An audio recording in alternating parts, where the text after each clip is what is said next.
So let's get into this. So I've titled this A Quick History of Web Novels and Web Fictions Included. This is a prologue, part one of hopefully three, maybe more, the development of books. So this actually was longer than I planned. I actually only expected this to be around 10-15 minutes, although this surprisingly might turn into an hour-long podcast type thing.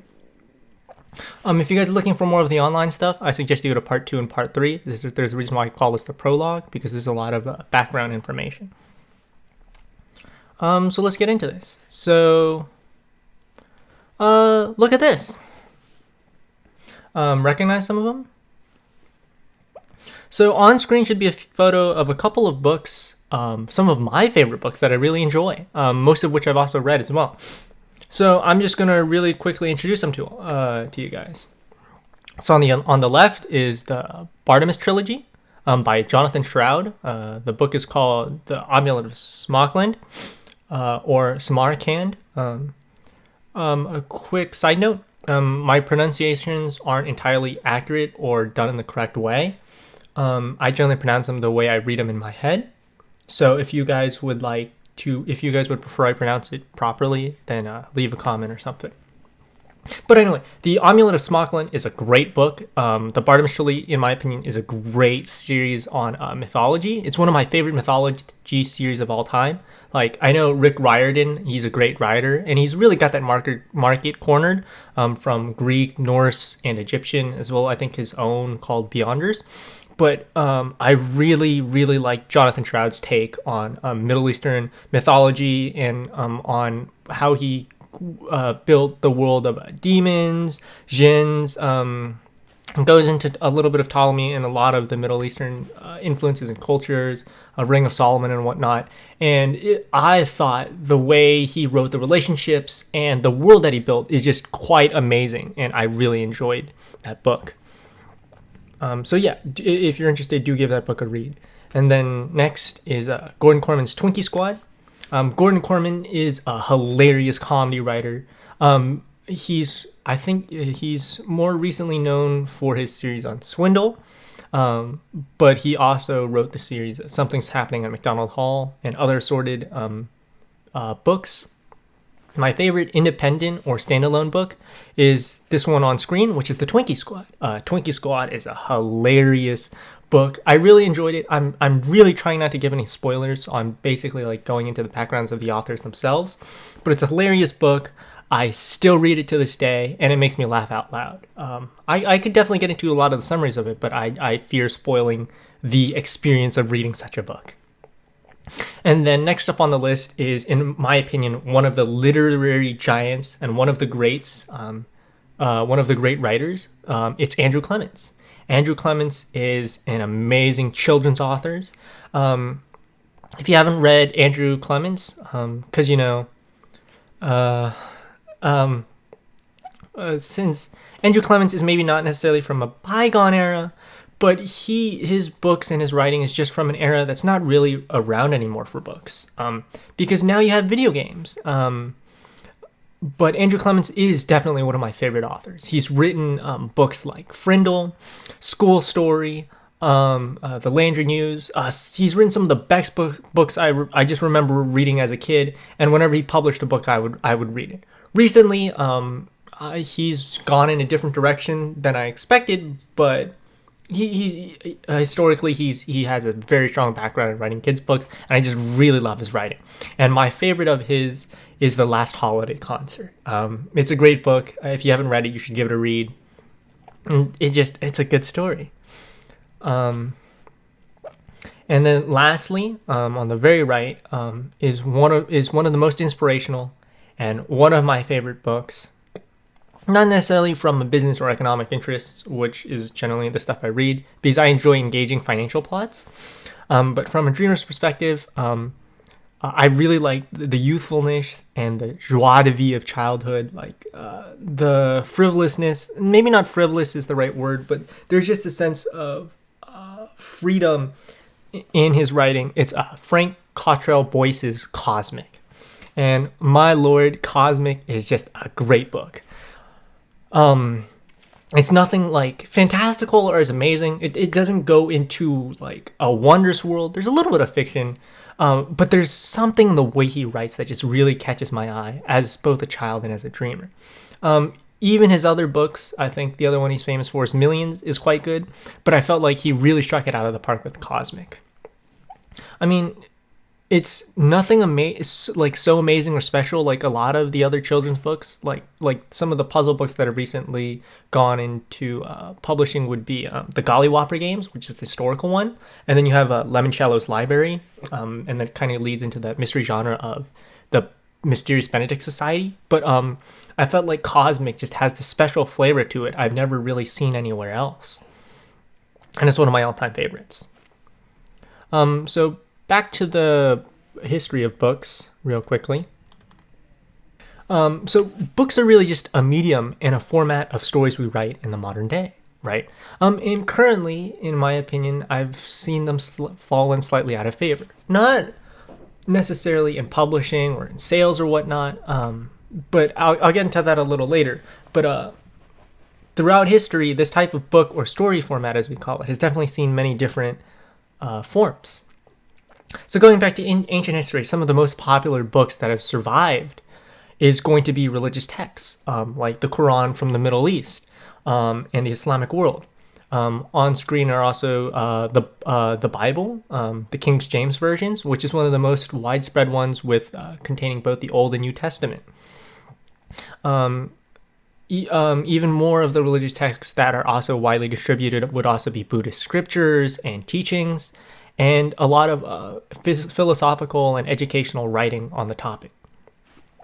But I really want to explore the mediums and the ways books have transitioned, and the way that they have gone through that process is just very fascinating, and I would like to take everyone through that. So those are some of the more famous examples. I'll go into some of the more older ones I know, and some of the lesser known ones I thought that you guys might enjoy. We're now going to be going into a brief history of books from the time period of between 2500 BC or BCE and 1500 AD. So I know the scientific terms behind it, which is BC stands for before Common Era, or if I'm not mistaken, before Christ. And AD stands for after death, or the Latin term for AD is Anno Domini, or birth of Jesus Christ. I always thought it was after death. Also referred to as CE or just Common Era. Those are just the rough time periods.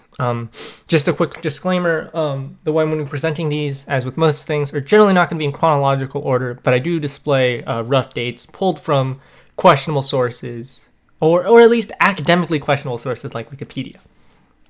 But in my opinion, I feel that they're quite solid and credible. Okay, so first off, we are going to Asia. Around 1200 BCE, specifically China, that region. China is one of the supposedly oldest civilizations in the world. It's definitely the oldest surviving, one of the oldest surviving civilizations in the world. There's a couple contenders for that title, but I think we definitely agree that China is quite old, and they claim to be around 5,000 years old. Regardless, they go quite far back. I know some of the oldest recorded ones would be the Shang dynasty. A lot of the Shang bronzes are still preserved and seen today. And that country contains some of the oldest artifacts in the world. Aside from some of the even more prehistoric ones like Neanderthal and caveman paintings like the Lascaux Caves. But aside from that, they have some of the oldest ones in the world. And some of the first writings of their recorded history would be preserved on ancient oracle bones, turtle shells, and a lot of bronze cauldrons by emperors. I'll go into bronze cauldrons in a little bit, but supposedly how it worked is that they'd throw bones into a fire and watch how the cracks spread, and they just try and read that, and they'd inscribe stuff on that to they believe that's like how the ancestors communicated with them. I'm not 100% sure on that, but that's what I remember. But on the topic of bronze cauldrons, right, the reason why that's significant in history is that a lot of emperors would write historic laws, edicts, and the things they did, like deeds, on these bronze cauldrons just to record for future generations because, bronze, like most metals, persist over time. And historically, in more modern history, this is like even the 1600s, like even probably a couple centuries ago, historians would take rubbings of these. So although the cauldron might have not have been preserved, right, they preserved it onto paper so that they could keep it in storage, so that even if they didn't have the cauldron, or if they like sold it to someone else or turned it into scrap metal, which would be atrocious, but sometimes you got to do what you got to do, they would preserve the writings that it came from. And it was also one of the easiest ways to get a copy of the inscriptions without actually having to cast a replica of it or anything, or write it down by hand. And on the left, you can see some of the styles of Chinese writing. It's a pictograph. Chinese writing is really a pictograph, or they're known as Chinese characters. And the way that the style develops allows for an interesting way to date historical artifacts of writing. And those are some of the first writings and recorded history in books in Asia. Now moving on to more of the fertile river crescent, or the river delta.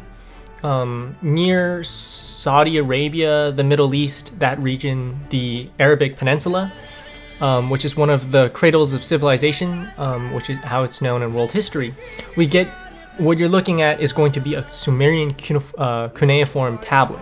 This photo is courtesy of LACMA, the Los Angeles Contemporary Museum of Art, which is public domain. And a quick note on public domain. I enjoy crediting organizations, institutions, and individuals who put their works in public domain because they make it available for everyone. And I also I try to ensure that Creative Commons publishers also get their work credited. Although I generally sometimes have some difficulties in trying to figure out the difference between like Creative Commons 3 and Creative Commons 4, 2, 1, and even like 0.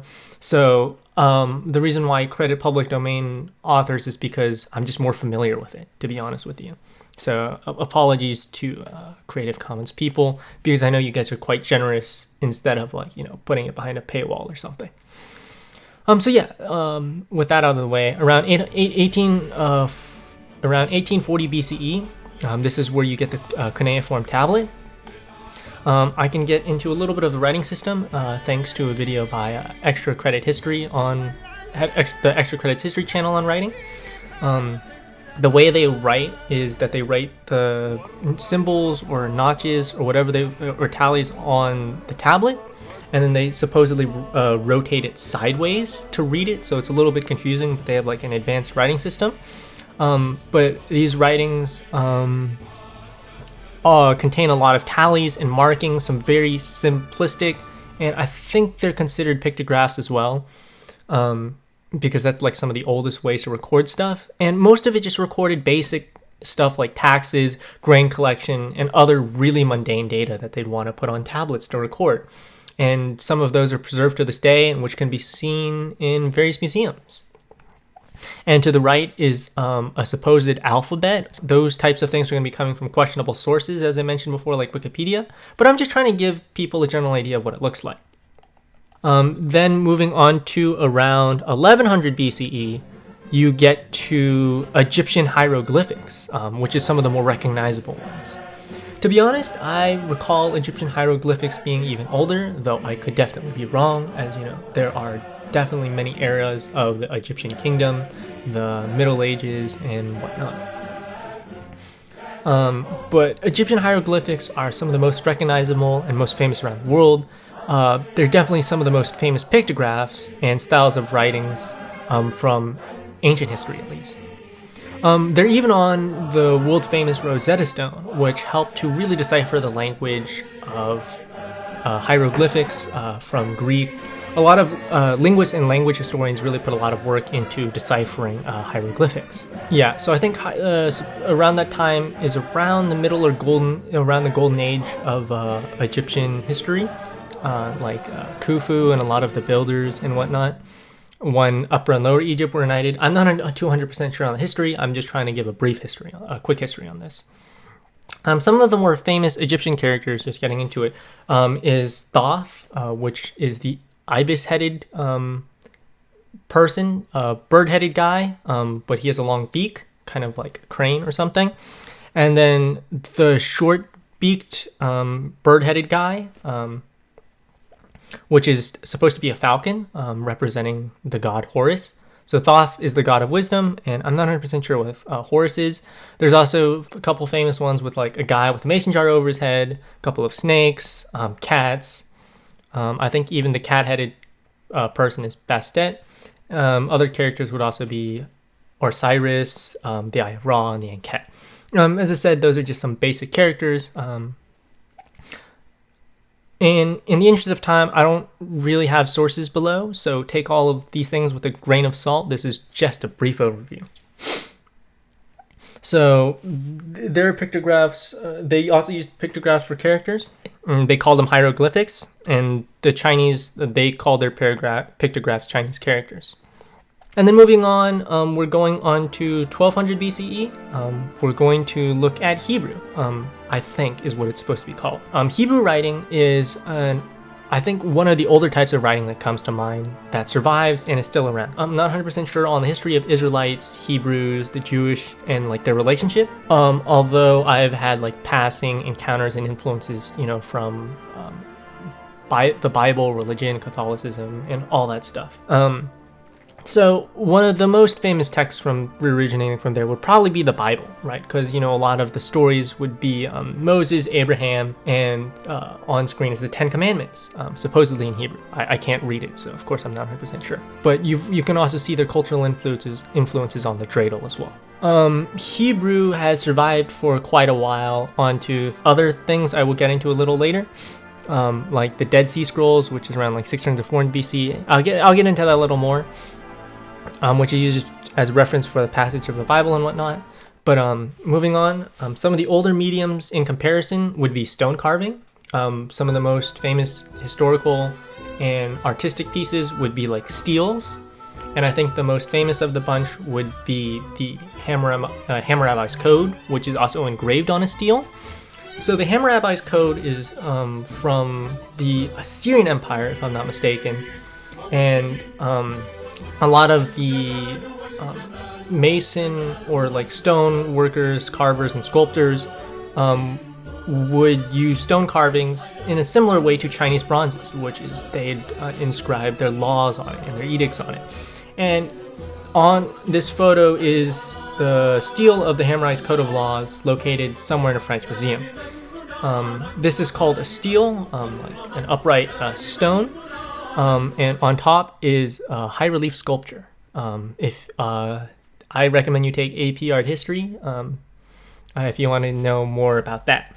But the writings inscribed on the stele is famous for being one of the predecessors of legalism, law and order. It's a very famous example. If you've ever studied like Chinese philosophy or like even like the history of like institutions and governments.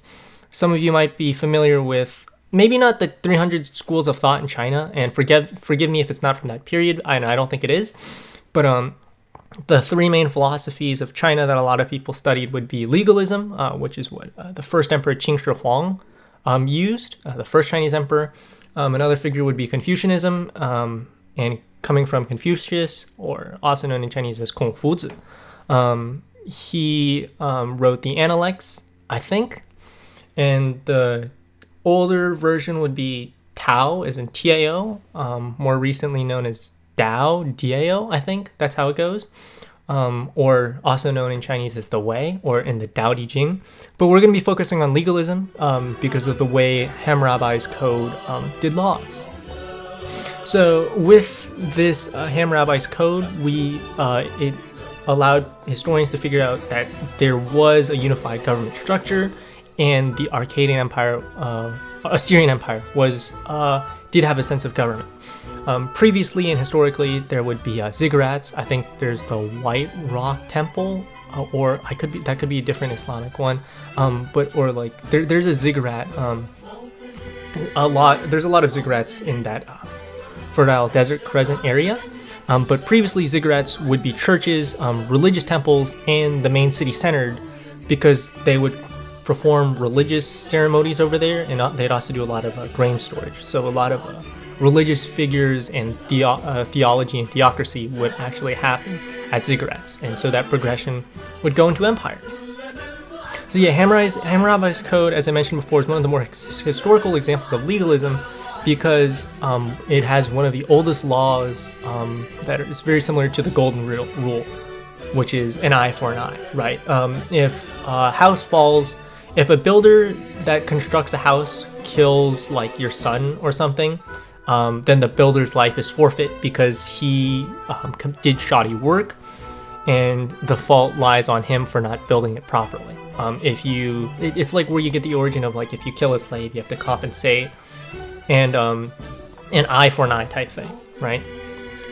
So Hammurabi is one of the more famous kings of the Assyrian Empire, and they're one of the more ancient empires, notably along with the Babylonians, the Akkadians, and more. I think a couple, although don't quote me on this, would also maybe be the Zimbabweans, although that could be probably newer in the Numidians, but I'm pretty sure those are more Egyptian, but I know those are quite old and ancient civilizations. Some even older artifacts than that, which I won't go into, would go back to the cave paintings and other artifacts of ancient prehistoric chalk, and some of the more famous art pieces would be Apollo stones and some of the other caves discovered in France, which is where most of them seem to be, surprisingly. So then moving on, we're going back to the Dead Sea Scrolls, so back to Hebrew. This is around 200 BC. We're discovering pieces and scraps of the Dead Sea Scrolls, which were discovered in the desert caves of the Middle East, right? I'm going to be honest with you. I say Middle East because my knowledge in the geography of that area is quite weak and, to be honest, quite lacking. The biggest country of that region that stands out to me is Saudi Arabia, due to its geopolitical influence on the world, with Turkey, Russia, and U.S. involvement. I know a couple of other countries, with Iraq and Iran being in the vicinity. I'm not 100% sure if Kuwait is still around or if it's been annexed or like acquired or something. I know there's like Oman, and there's another country nearby next to it, Oman and Yemen. So those are like four. And like I could talk about like, because I've written in my notes like Egypt. I don't know if Egypt is considered the Middle East or if it's the northeastern part of Africa, and Sudan as well. I know they're just within the vicinity. And I know there's some of the major powers as well, considering Afghanistan, although it doesn't really come to mind. And nearby would be Turkmenistan, Kyrgyzstan, Azerbaijan. But I only know those due to cultural influences, because those are like the oil states of the Caucasus, the northern Caucasus of Russia, in my opinion, during World War II. And a little video game called Hoi 4. So I may slip in a couple terms like referring to I may refer to Saudi Arabia when I'm supposed to mean the Middle East, or I may even be entirely wrong on the region, because the Middle East is considered West Asia. I think maybe it'd probably be more correct to use the Arabian Peninsula. As I said, my geography is quite weak, and this is supposed to be a brief history anyway, so apologies in advance. Yeah, so back to the point though, the Dead Sea Scrolls were discovered in that area, in the deserts of the Arabian Peninsula. They're scattered all over, a lot of them in bits and pieces. They're not necessarily in the best conditions, but a lot of historians, from my knowledge, use it to cross-reference and check to see how the Bible and certain passages have evolved and what has been preserved. So now going back and covering my bases, I'm going to go to some older ones as well, which is around back to 1200 BCE. Asia, Japan, and those regions use a lot of bamboo strips to write upon, and books, which would be the equivalent of Greek and Islamic scrolls. Because in that region, bamboo is quite a hardy plant.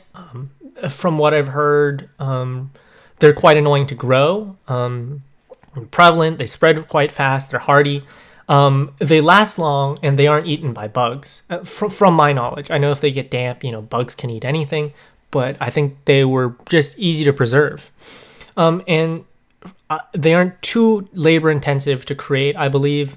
Although a major problem with bamboo strips was, and the reason why there was a quick conversion to paper, was the fact that bamboo is quite dense and heavy. And when you're writing a lot of laws on these things, like, it's just hard to move around. They're like firewood. They're easy to burn, just like paper, and they have the same problem. But they're even heavier to carry out, which was one of the reasons that allowed paper making to become what it is today. I'll definitely get into that later, in some of the low cost production of paper, supposedly. Then going back even further, again, sorry for the chronological order, we're going back to Egypt again, mostly covering, Asia and Western Europe, because that's generally where a lot of older civilizations are. I didn't cover India because I don't know much about that place. Around 2500 BCE, Egyptians used papyrus, right? So before a lot of the stone carvings in the temples, which is, the great builder Khufu, you have, not Cleopatra, but Hatshepsut. So those guys are some of the great temple builders. But before that, they also had other pieces of recording history on papyrus. So papyrus, which is also an awful text font, is one of the oldest versions of paper. Before the paper era, that was the material to write on. And so the Egyptians used papyrus similar to how the Asians and Chinese use bamboo. Since it was in abundance around the Nile River, and it was easy to acquire, they used a lot of that and reeds to weave baskets and to write upon as well. I mean, it's not difficult. It's very difficult material to turn into a piece of material to write upon. But they did so because, you make do with what you got. And historically, a lot of the later civilizations would use chalk and other surfaces like marble and whatnot to write upon, or even like charcoal-like substances, stuff that would rub off, kind of like how talc and graphite rubs off of pencils. But even back then, writing utensils were hard to manufacture.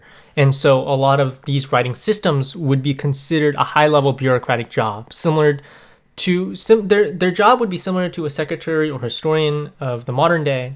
But back then, being literate was definitely an expensive, a white-collar job, and maybe even considered a government-level job. It would be similar to an industry like computer programming of today, because there's a lot of high-level knowledge needed. You need to learn characters, and you need to have the wealth to be able to get educated. So being literate and knowing how to write is almost like a college degree in the ancient era, and it allowed one to work for businesses and other highly desired jobs for the government.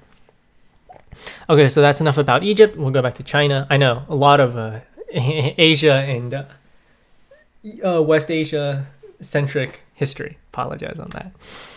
So things really started to speed up around 200 AD, because that's the Dead Sea, around the time of the Dead Sea Scrolls, because this is when paper making is really starting to come into development. China is known for making paper, and the paper making process is a couple steps, and it's quite complicated.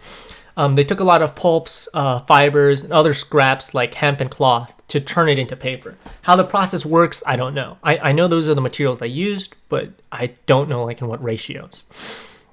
However, the paper that they created is not the bleached paper we're used to today and we know today. That's a more modern invention where we turned it white. That took a lot of technology. But the older versions of paper is very different, because one of the things that you don't really consider or realize that paper, I think, used to be gray. It wasn't this nice white sheen, because this is all scraps and they're all compiled together and then dried out. They weren't white because they were all these scraps. They were so after the whole process, they were pressed. They squeezed the water out and they dried it out, and that remaining muddy paper that they were left with was not the most absorbent material. It wasn't the easiest material to work with, right? If you tried to write with ink, the ink wouldn't soak in properly. They had to develop brushes, right? And that's how you get quill pens and like the horse-tailed hares and whatnot to write. And there was a lot of trial and error, research and development and evolution on writing utensils and the production of paper to get to where it is today. It's kind of similar to the beer industry. Like beer today is pretty much considered high-level beer in the ancient era because of the way we distill things, we process it, we have bacteria growing in it, and like what we consider pencils is really the evolution of millennia of technology. Just like the way we produce beer is the result of millennia of technology. So like, even our cheap craft beer is considered like high-level beer in the ancient world. It's just an interesting thought to think about. And because of that, a lot of this ink usage led to development of pens. And what's interesting is that as a kid, it's kind of hard to imagine that pens come before pencils because, in education, they make a lot of kids write with pencils before you start writing with pens because it's erasable and it doesn't waste paper. There are schools that make people write with pens just so that they're like, people are more cautious about penmanship and calligraphy and writing. But I think historically a lot of people use pencils. But historically, in history, a lot of people would learn to write with pens because that's all they had as a writing utensils. And it wouldn't even be high quality pens; it'd be like quills and whatnot. Like there's a reason why the Declaration of Independence was signed with quills, and teaching that costs a lot because paper production back then isn't as developed as it is now. So paper's expensive, ink is expensive, and even making quills and writing utensils was expensive. So, from the vestiges of my knowledge, like from the book Frindle, he mentioned that the Latin word pinnis eventually became the word pen. Obviously, that's not how it went, but the simplified version. And then somehow there's a relationship between pen and pencil, although looking at the etymology on my own time, I think they're kind of independent, although not 100% sure on that, so don't quote me on that. But they're both writing utensils, and it's interesting to see that the history of the pen is a lot older than the history of the pencil. And now thinking about it, that's definitely true. And it really brings to mind the story of the space pen, whereas like NASA, it's difficult to use ink in space, but it's quite easy to use the graphite rubbings of a pencil in space. The Russians use a pencil. We spent a lot of money on a pen, which I don't think is true, but I do think, because I think pens do work in space. Not 100% sure on how that works. So anyway, back to the point. With development of paper, there's a couple of other inventions that need to happen before we get to 1500 AD, right? Because, society has to develop, agriculture has to change, right? There has to be, the economies have to change, governments have to change. But eventually, 68, according to Wikipedia or something, is when Johannes Gutenberg enters the picture. And we all know what Johannes Gutenberg does. He starts the printing press, and then another guy named Martin Luther, I think he's the one who translates the Bible, or he gets involved with the translation and the printing of the Bible. And then you get this large-scale distribution of German Bibles instead of the large-scale distribution, instead of the previously monopolized and closed-off section of Latin Bibles. And then, so that's around 1500. That's really when the Bible starts. And the King James Version is around 1600s because it's called King James after the, I think the English are still Catholic at that point, but I could be wrong because I'm not well versed on English history. But yeah, King James starts publishing his own version. It could be the Anglican version. I'm not 100% sure. But with that, with the printing press, with those inventions, with the economy, and with the state of the world as it is, it then goes to allow Bibles to be easily distributed due to its lightness and easy to carry it, right? Instead of having people and scribes to constantly copy it, you'd have monks copy these books. You can just do it. You could almost mass publish stuff as well and distribute it far and wide. Paper also enabled better storage of it, better protection of it. There's a reason why they put leather bindings, started using glue, right? A lot of paper and books were standardized, and it allowed writing to be easily transported. It's also one of the reasons why we use paper money instead of actual heavy metals and coins like gold and silver, because, paper is a lot easier and lighter on the wallet and on the person. And although you can still see a few remnants of like the copper and gold, those types of materials, found among pennies, nickels, dimes, half dollars, pences, euros, and whatever coin currency that you decide to choose. More on the Bible and just the history of it as a whole. The Bible is one of the most printed books and most read books in the world, right? I think it's number one. I think everyone can agree on that. At least historical estimates assume. A couple of the other ones that come to mind would also be Euclid's Elements, which is one of the most famous textbooks as well, although it's not as well known. There's also Mao Zedong's writings that he distributed across China. I think it's around 800 million copies. The Little Prince, as well as a couple, and Charles Dickens' Tale of Two Cities. But really, I'm just like saying this from a simple Google search. But it just goes to show that books is a very well-distributed medium because, there's a lot of books that have been published, and I don't think a lot of files have that sort of grasp that books do. So that definitely covers most of the history of writing and a lot of the older mediums and styles that a book's entailed. And I'm going into another section, which is transition to entertainment. And I'll get into that in a little bit.